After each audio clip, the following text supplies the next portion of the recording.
Buenas noches, queridos hermanos, espero que estén bien. El día de hoy vamos a continuar nuestro estudio del libro de Mateo capítulo 19 y el día de hoy vamos a ver de un hombre, vamos a aprender de un hombre, bueno, no tan grande, un joven que no solamente era joven, sino que era rico y sobre todo era una buena persona, ¿no? Era una buena persona, no mataba, no robaba, no adulteraba, era fiel, amaba a su prójimo, no daba el mal testimonio. Entonces, no daba mal testimonio, es decir, no mentía, no hablaba mal de los demás. Era un hombre casi ejemplar. Y si nosotros lo hubiéramos conocido, hubiéramos dicho, wow, qué ejemplar, qué hombre, ¿eh? Rico, joven, buena persona. Así que vamos a aprender, porque este hombre, por muchas cosas y esas cualidades buenas que tenía un vacío que no podía llenar ni toda la riqueza, ni todas las posesiones que tenía, ni tampoco lo bueno que era. La buena persona que era no podía llenar el vacío que había en él. Y vamos a ver acerca de este hombre. Versículo 16. Estamos en Mateo capítulo 19, versículo 16. Dice el texto: Entonces vino uno y le dijo: Maestro, bueno, ¿qué bien haré para tener la vida eterna? Aparentemente, esto había pasado después de que Jesús hubiese bendecido en este caso a los niños. Entonces, no pasó mucho tiempo cuando vino este hombre, este joven. Bueno, no era un jovencito, pero tampoco era mayor. Era un joven, no mayor. Algunos estudiosos creen que no era mayor a 40 años. El punto es que vino donde el Señor y le dijo una pregunta, y le hizo una pregunta importante, una pregunta vital, que creo que cada uno de nosotros tenemos que tomar atención. Dice: Señor, ¿qué voy a hacer? ¿Qué bien haré para tener en este caso la vida eterna? Este hombre no solamente estaba pensando en la vida terrenal, él sabía que había una vida eterna. Entonces le dijo a Jesús: Señor, ¿qué tengo que hacer para heredar la vida eterna? Y Jesús le dice, versículo 17, él le dijo: ¿por qué me llamas bueno? Ninguno hay bueno, sino uno, Dios. Entonces Jesús le dice: bueno, ¿por qué me dices bueno? Porque aparentemente ese hombre, este joven rico, estaba tratando de poder, no sé si caerle bien al Señor, parecer como que muy espiritual, pero el Señor le dice: mira, primero, no hay ninguno bueno, y si yo no soy un rabino normalmente, seguramente eso es lo que Jesús quería decirle. Yo no soy un rabino cualquiera, y tienes que saber que hay uno solo, perfecto, que es Dios, que es bueno. No quiere decir que Jesús no era Dios, como que si Jesús estuviera negando que fuera Dios, sino que estaba hablando desde su humanidad. Hay un solo que es bueno y perfecto, que es Dios. Más, dice ahí, pero si quieres entrar en la vida eterna, en este caso, guarda los mandamientos. Guarda los mandamientos. Y el hombre, este joven rico, le dice: Señor, ¿cuáles mandamientos? A ver, tienes que ser un poquito más específico. ¿Qué mandamientos tengo que guardar? Y Jesús le dice, con paciencia también, y Jesús le dijo, versículo 18, no matarás, no adulterarás, no hurtarás, no dirás falso testimonio, honra a tu padre y a tu madre, y amarás a tu prójimo como a ti mismo. Si ustedes ven, y si vemos en el Antiguo Testamento, en los 10 mandamientos que el Señor dio a Moisés para el pueblo de Israel, Jesús está nombrando la segunda tabla, casi los últimos mandamientos. No tanto referido a Dios, pero sí se está refiriendo sobre todo a los hombres, la relación que tiene que tener con las personas. Ahora, Jesús le dice que todas esas cosas se supone que tienen que cumplir para poder heredar la vida. Pero miren lo que dice este joven. El joven le dijo: todo esto lo he guardado desde mi juventud. ¿Más qué me falta? Dice: yo no he matado desde mi juventud, no he robado desde mi juventud, no he hurtado desde mi juventud, no he adulterado. No sabemos si era casado o soltero, pero el punto es que no había sido infiel, no tenía problemas, nadie podía acusarle de eso. Tampoco era una persona que hablaba mal de los demás. Era una persona que aparentemente amaba a su prójimo como a sí mismo. Era una buena persona.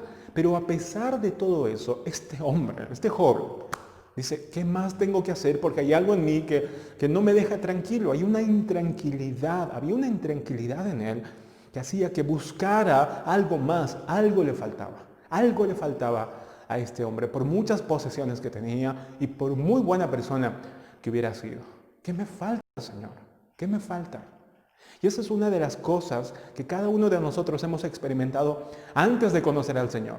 Tal vez podíamos lograr tantas cosas, hemos obtenido muchas cosas, teníamos posesiones, habíamos logrado algunas cosas que nos habíamos trazado, pero aún con todo eso no había paz, algo nos faltaba. Pero este hombre pensaba que la vida eterna, en otras palabras, que la salvación se podía ganar haciendo buenas obras. Pensaba que la salvación se podía ganar por obras. Pero Jesús le dice algo interesante. Versículo 21. Ahora, hubiéramos pensado, nosotros que sabemos que la salvación no es por obras, sino es por la fe, hubiéramos tal vez esperado que Jesús dijera, bueno, cree en mí, porque no vas a ser salvo por las buenas obras. Cree en mí. Pero Jesús le dice algo interesante, versículo 21. Jesús le dijo, si quieres ser perfecto, es decir, si quieres ser completamente maduro, perfecto, y así poder entrar en el reino de los cielos, anda, vende lo que tienes, no solamente vende lo que tienes, dalo a los pobres y tendrás tesoro en el cielo y ven y sígueme. En los otros evangelios, hablando del mismo relato, Jesús le dice, una cosa te hace falta, que vayas, vendas todo lo que tú tienes, le des a los pobres, pero eso no es todo, sino ven y sígueme. ¿Por qué Jesús le dijo eso? ¿Por qué no le dijo simplemente, no vas a ser salvo por las buenas obras, sino tienes que creer en mí? ¿Por qué Jesús no le dijo eso? ¿Por qué Jesús le dijo que haga cosas para que pudiera tener vida eterna? Y William Hendrickson en su comentario acerca de este versículo lo dice tan claramente, yo creo que no se puede decir de mejor manera, y él dice que la razón es porque este hombre, este joven rico, jamás hubiera, de hecho no lo hizo, no hubiera podido vender todas sus posesiones sin antes poner su confianza en Cristo. Uno jamás va a poder dejar las cosas sin antes confiar en alguien, en este caso en Cristo. Si nosotros confiamos en Cristo, cuando nuestra confianza está puesta únicamente en Él, no va a ser casi ningún problema o no va a ser imposible, mejor dicho, que dejemos cualquier otra cosa. En otras palabras, Jesús estaba tratando de que este hombre pueda tener la confianza en Cristo. ¿Cómo se puede mostrar que este hombre confiaba en Cristo? Vendiendo sus cosas, vendiendo sus posesiones, que para este hombre era como su ídolo, era como algo que él no podía no podía soltarlo, en otras palabras. Y Jesús le dice indirectamente, si tú haces eso, si vendes todas esas cosas, vamos a poder ver que la confianza de este hombre no estaba en la riqueza, sino en Cristo. El problema de todo esto es que este joven, lamentablemente, no tomó la decisión correcta. Miren lo que dice el versículo 22. Y oyendo el joven estas palabras, se fue. Pero no se fue contento, sino se fue triste, porque tenía muchas posesiones. Muchas posesiones. De verdad que a mí me da un poco de tristeza, me llena de tristeza por este hombre y porque a veces nosotros también muchas veces hemos hecho lo mismo que este hombre, que este joven rico, que tenía casi todo, era un éxito humanamente hablando, era un hombre ejemplar, había logrado todo, sus papás seguramente tenían que estar orgullosos de esta persona, toda la ciudadanía, todos sus amigos, toda la comunidad tenía que haber estado orgullosos de esta persona. Era un ejemplo, un ciudadano ejemplar. Pero aún con todo eso, este hombre no podía sentirse tranquilo porque es verdad, no había tranquilidad, no había paz.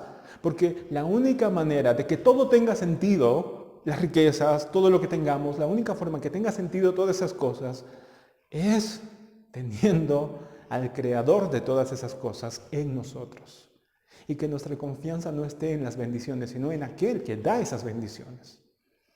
Pero lamentablemente este joven no tomó esa decisión. ¿Y saben qué pasa cuando uno a veces rechaza a Cristo por otras cosas? Cualquier cosa que sea dinero, personas, cualquier cosa, jamás va a poder encontrar una alegría ni paz. Lo único que va a poder encontrar es tristeza. Y qué triste es que uno tenga todo lo que este mundo ofrece y aún así estar triste, queriendo llenar ese vacío con otras cosas, queriendo ocultar su pecado o su tristeza con más pecado y así amontonando pecado, destrozándose uno mismo físicamente, espiritualmente. Yo creo que podemos aprender mucho. Vamos a quedarnos ahí el día de mañana, como es el último día de este estudio.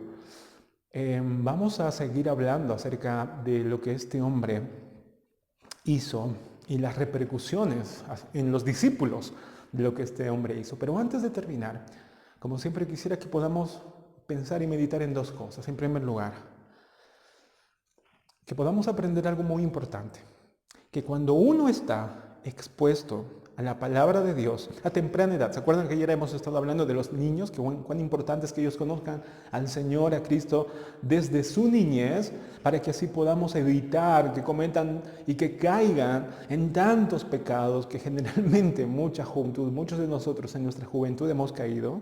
Bueno, cuando una persona está expuesta a la palabra de Dios a esa temprana edad, no solo tiene más probabilidades de prosperar, sino de ser un ejemplo de orden y de decencia, es decir, un rico bueno o un buen rico, porque hay ricos despiadados, conocemos gente que tiene mucho dinero, pero lamentablemente utiliza ese dinero para poder promover la maldad, utiliza ese dinero para enriquecerse esa misma persona, pero también hay hombres que tienen mucho dinero y que son buenas personas, son decentes, son hombres que ayudan a los demás, son hombres que no piensan en sí mismos, son personas que ayudan.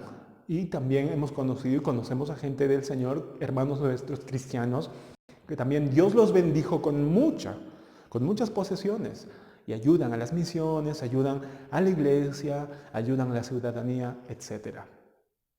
Y es interesante porque la palabra del Señor, cuando es expuesta a los niños, es tan poderosa, el Evangelio es tan poderosa la palabra del Señor, que logra eso cuando uno crece con esos valores.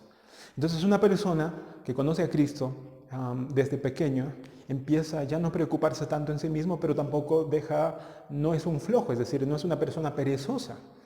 Un chico sabe que tiene que trabajar porque el Señor así nos manda. En Génesis le dio al hombre para que trabaje y ve el trabajo como no una carga, no como un castigo, sino como un privilegio.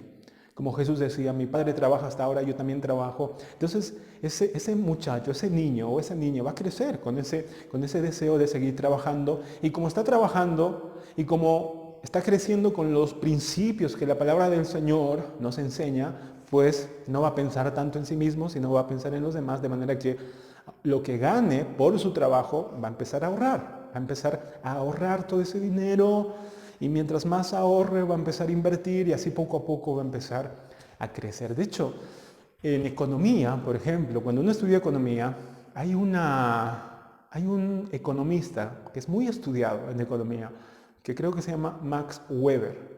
Max Weber era un hombre que vivía en el año 1600 más o menos, por esa época, un poquito más adelante tal vez, y era uno que empezó a escribir acerca de la economía protestante. Él era un protestante, era inglés, entonces era protestante, y él tenía una filosofía de trabajo que era muy distinto a la filosofía de las otras personas. Entonces en economía, cuando uno estudia a Weber, que también era protestante, era cristiano, él animaba y él decía cuán diferente es cuando uno crece, mejor dicho, con los principios bíblicos en cuanto al trabajo, porque es una persona que no ve el trabajo como un castigo, como una carga, sino lo ve como un privilegio y empieza a trabajar, y como sabe que tiene que no gastar en cosas innecesarias, entonces empieza a ahorrar, y cuando ahorra empieza a invertir, y así poco a poco empieza a crecer su capital. Y empieza así una persona que de verdad tiene muchas posesiones. No porque tenga que malgastarlo o tenga que utilizar ese dinero para obtener más poder, sino para ayudar. Para ayudar. Entonces, un niño que crece con esos principios, tiene más probabilidades de que pueda prosperar en todo lo que haga, en cualquier cosa que haga. Y también que pueda ser una buena persona. Es decir, una persona decente, una persona que le guste el orden, que le guste la justicia, una persona que ayude a los más necesitados. ¿Y cuánta falta hace eso en nuestra sociedad? En nuestra sociedad, en nuestro país, en nuestra ciudad. Y así que un niño, una persona que es expuesta con esos principios, es mucho más probable que se pueda llegar a ser como este joven rico. Eso en primer lugar, para poner en valor la palabra de Dios, para que veamos cuán poderosa es la palabra del Señor. Y todo lo que el Señor nos manda, no solamente es para los cristianos, sino para toda la gente. Los principios bíblicos que tenemos nosotros en la palabra de Dios, no solamente uno va haciendo eso, va a obtener la cosecha, no solamente es para los cristianos, sino para toda gente, para todos los seres humanos.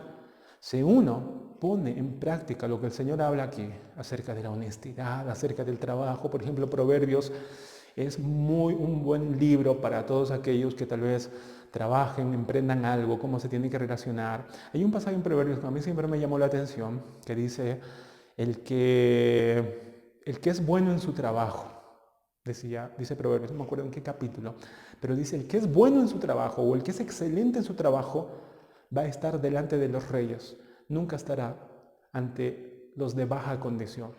Queriendo decir de que cuando uno hace bien su trabajo y es excelente, siempre va a estar en altas posiciones, porque eso es lo que se necesita para tomar decisiones en el liderazgo. Siempre se necesita gente que haga bien su trabajo, personas esforzadas, diligentes y sobre todo honestas. En todo trabajo, en todas las empresas, siempre van a requerir esas personas. Siempre. Yo recuerdo una vez escuché de un hombre que fue de un empresario que no era cristiano, pero que de repente se enteró que uno de sus trabajadores, el más honesto, el más trabajador, falleció. Entonces va y descubre que este joven que había fallecido por alguna enfermedad terminal, falleció, y de repente se entera que era cristiano. Entonces va al funeral, va donde su familia le da el sentido pésame, y de repente este empresario busca la dirección de la iglesia donde iba este joven. Entonces encuentra la dirección, la obtiene y va a la iglesia. En una reunión, este empresario va. Cuando termina la reunión de la iglesia, el culto de la iglesia, se acerca al pastor y va donde el pastor y le dice, ¿cómo está? Yo soy fulano de tal, tengo mi empresa.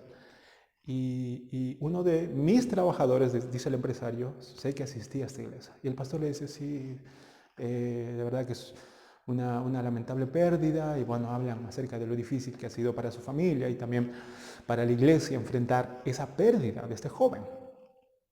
Y el empresario le dice, sí, pero le quiero pedir un favor, le dice el empresario al pastor. Quisiera que por favor pueda mandarme otro trabajador, igual como este joven. Porque si los de esta iglesia son así como este joven fue en mi empresa, pues yo quisiera contratar a todos en mi empresa como este joven fue. Si así hay personas, si hombres así hay en esta iglesia, pues Señor, pues pastor, mándemelo para la empresa. Hermanos, es una historia, no sé si es verídica, pero a mí me llamó mucho la atención cuando lo escuché. Y es algo real, es algo real. Cuando una persona es excelente en lo que hace y es esmerado y obedece a los principios bíblicos sobre todo, empieza a poder ser luz, empieza a ser sal, una diferencia en este mundo. Pero, yendo al segundo punto, eso no va a ser suficiente. El ser buena persona, el ser excelente en nuestro trabajo, no es suficiente. Eso no es garantía de que siendo así, nosotros vamos a heredar la vida eterna. Porque nos puede pasar como este joven rico, que haciendo todas esas cosas, aún tenía algo en el corazón, una intranquilidad, un vacío. Y eso nos lleva al segundo punto, que dice, si no estamos dispuestos a obedecer como Abraham, lo único que ganaremos de nuestras posesiones va a ser tristeza. ¿Se acuerdan de Abraham?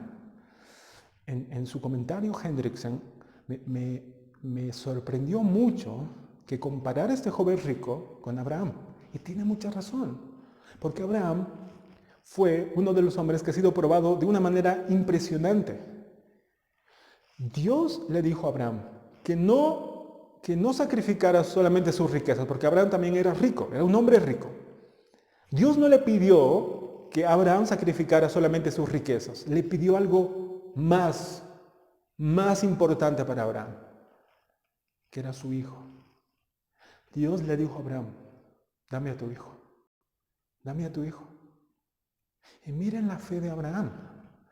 Abraham no hizo como este hombre, como este joven rico, sino que Abraham fue y obedeció al Señor y mató a su hijo, aunque no físicamente, pero sí él ya pensó y dijo ya, en su corazón ya lo había matado porque más importante era su Dios que su hijo. La posesión mucho más, era su posesión más preciada, era mucho más, a Isaac su hijo, para Abraham valía mucho más que todos sus tesoros, todas sus posesiones. Y aún así Abraham estuvo dispuesto a ofrecer, a dejar a su hijo como sacrificio para el Señor.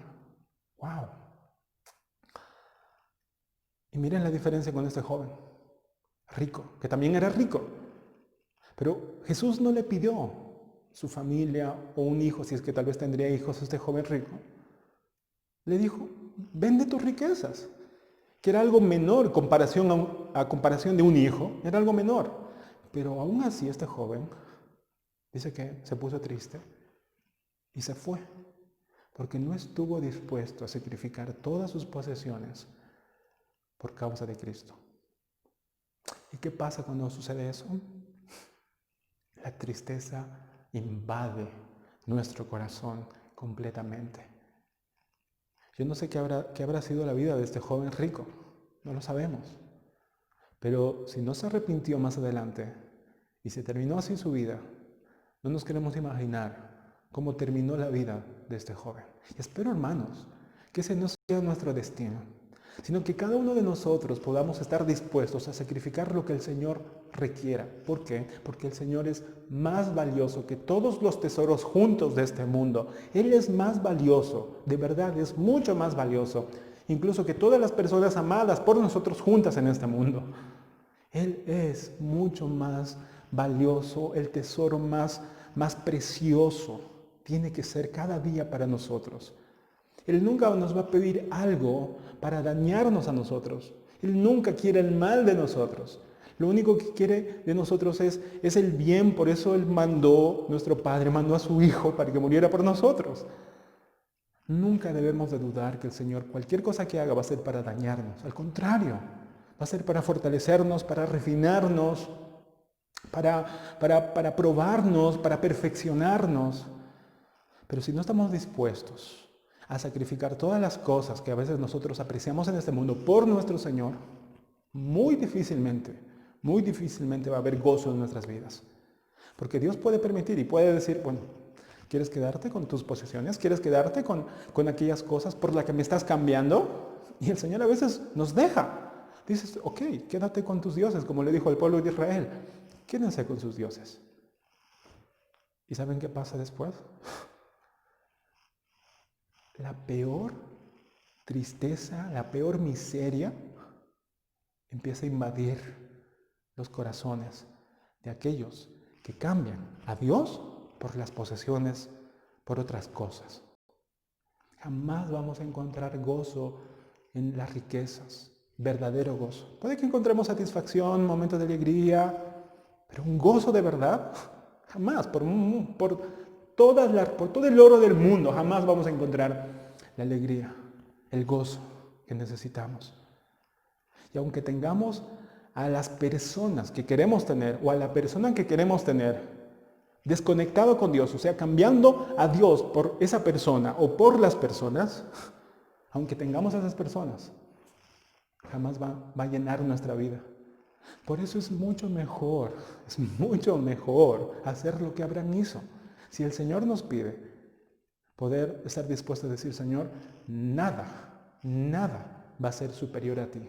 Ni todo lo que yo tengo, ni todas las personas que yo conozco van a ser superior a ti. Y aunque no tengamos mucha riqueza, aunque tal vez tengamos pocas personas a nuestro lado, esas pocas cosas, esa poca riqueza o esas pocas personas, si tenemos a Cristo, eso va a ser suficiente para llenarnos de gozo, porque es que las cosas no nos van a dar gozo. El que nos da gozo es el Señor. Es el Señor. Si tenemos al Señor en nosotros y lo elegimos como nuestro tesoro supremo, todas las demás cosas van a tener sentido. Todas las demás cosas van a ser más disfrutables. Pero si no tenemos al Señor, y aunque tengamos todo el mundo, aunque ganemos todo el mundo, vamos a ser las personas más infelices del mundo. Hermanos, que Dios nos ayude a elegir siempre a nuestro Señor. Que cada día lo descubramos como nuestro mayor tesoro. Nuestro mayor tesoro. Y cada día lo amemos más, lo apreciemos más. Y todo lo que después el Señor nos dé, todas las bendiciones que nos dé, van a ser más disfrutables, van a ser más de bendición para nosotros. Por el Señor, solamente por Cristo. Que Dios les bendiga, queridos hermanos. El día de mañana, Dios mediante, vamos a estar terminando este capítulo 19. Bendiciones.